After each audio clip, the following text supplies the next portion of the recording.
Hi, my name is Marcia, and today I'm glowing.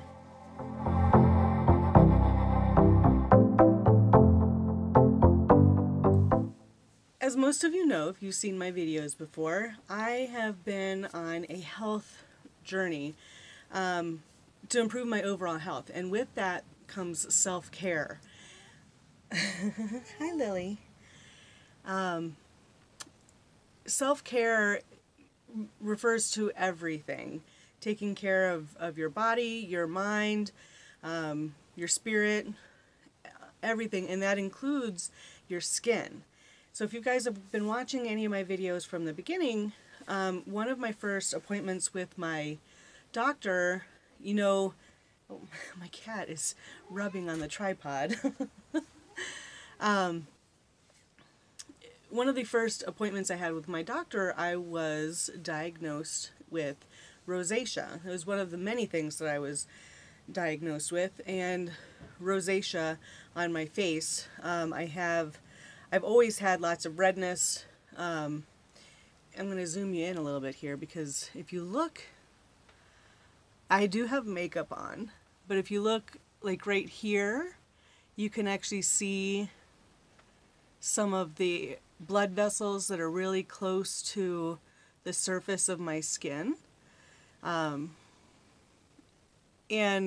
I do still have some little blemishes. However, it's significantly different than what it used to be.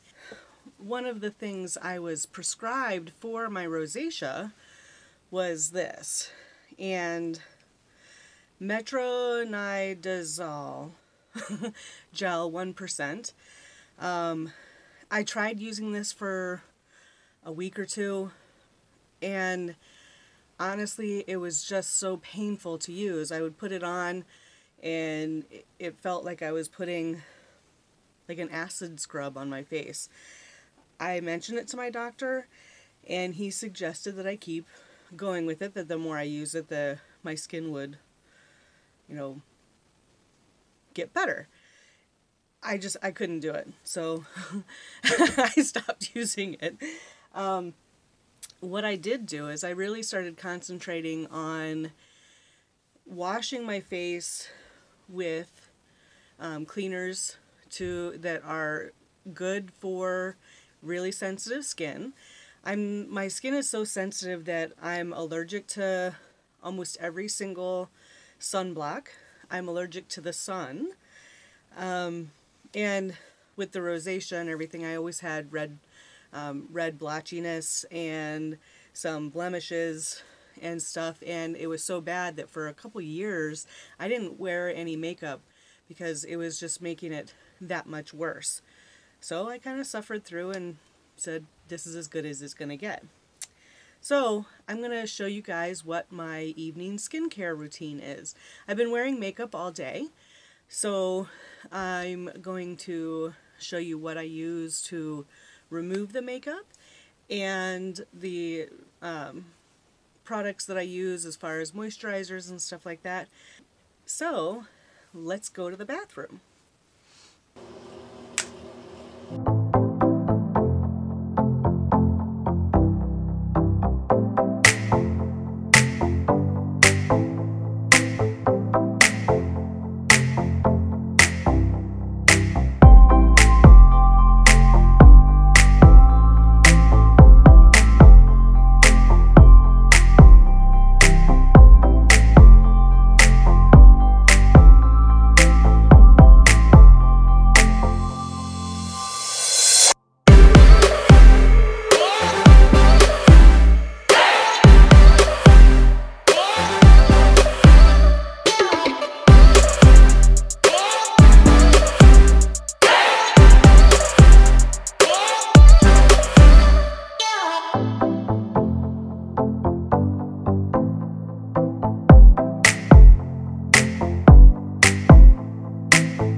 So I am back in my little room back here, and as you can see, I'm still wet.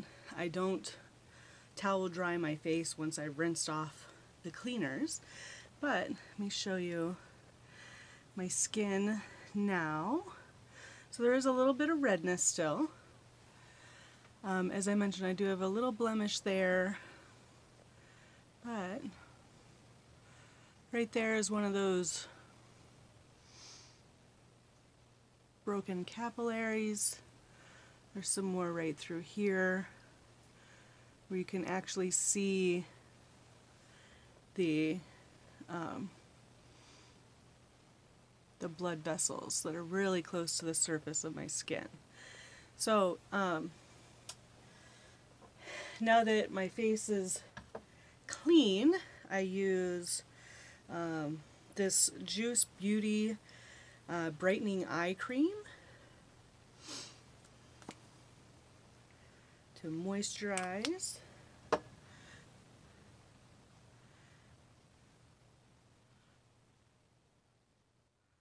I don't necessarily think that you need eye cream. I think lotion in general is certainly better than what I was doing before, because I wasn't really taking care of my skin. I was actually afraid to put anything on it. So I avoided a lot of that stuff. And then I use a green apple. This is actually labeled as a body moisturizer, but as I mentioned, to me a moisturizer is a moisturizer, and if it works for your skin, then you should use it. My skin is so sensitive that whatever I can put on it that doesn't make my skin freak out. So I put a blob of it on my hands, rub that in.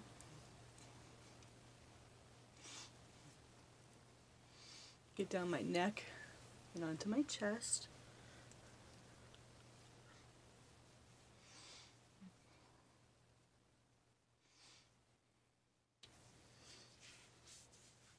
And then I just rub the rest into my arms. I also had other things, like on my forearms, I had what's called chicken skin. It's where you have extra, I think it's collagen that kind of gets in your skin. And it actually makes your skin feel like you have chicken skin. You have like those little permanent goosebumps, so to speak.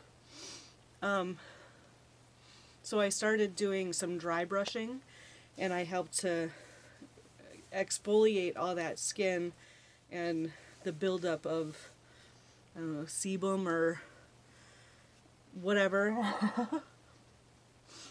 And so this is what I do. And there's a couple channels that I watch all the time on YouTube. I really like their content. One of them is Skincare by Hiram. He's not a dermatologist or an esthetician, but he's got a ton of information on different products and things that can help people with sensitive skin. I don't know if he's ever mentioned Juice Beauty. He does some of the things I've been using. I actually got the ideas from his channel. And then there's also James Welsh, and he also has a skincare channel where he goes over hair and skin. And just both of those channels have been some of the favorite ones I've been watching to help come up with a skincare routine that has really helped to improve my skin. Yeah, I'm going to put in some pictures throughout this video. I'll show you what my skin looked like before and how it looks now. Again, I don't have any bumps or like, I used to have patches of like pimply type texture on my skin, typical rosacea stuff. But like I said, it was so bad that I didn't want to put anything on, especially makeup and stuff like that. And now all of that texture and stuff is completely gone. My skin is smoother. There is still some redness when I'm not wearing makeup. My blood vessels are so close to my skin that, or to the top layer of my skin, that I don't think that's ever going to go away for me. And I'm okay with that. But in all honesty, in my opinion, the number one thing that has really helped my skin, because rosacea is actually an inflammation in the body. So when I did an elimination diet and I figured out the foods that affect my body, that cause inflammation within my body, once I started eliminating those foods, my skin saw drastic improvement. And that was the biggest things that I've eliminated from my diet is dairy products and breads, so all forms of gluten. Those are the main culprits that cause problems for me. I've always been lactose intolerant. I was born with a lactose intolerance, so it was a big problem, and it made my skin so much worse. But now, like I said earlier, I am glowing and I'm loving it. My skin feels good, and I love wearing the makeup, as I showed in, I think I mentioned it in my last video. So if you guys are new here, please feel free to subscribe. I would love to have you guys back. If you guys are already a subscriber, I appreciate you so much, and I love that you keep coming back to watch and support my journey, and I look forward to seeing you guys in the next one. Have a great day.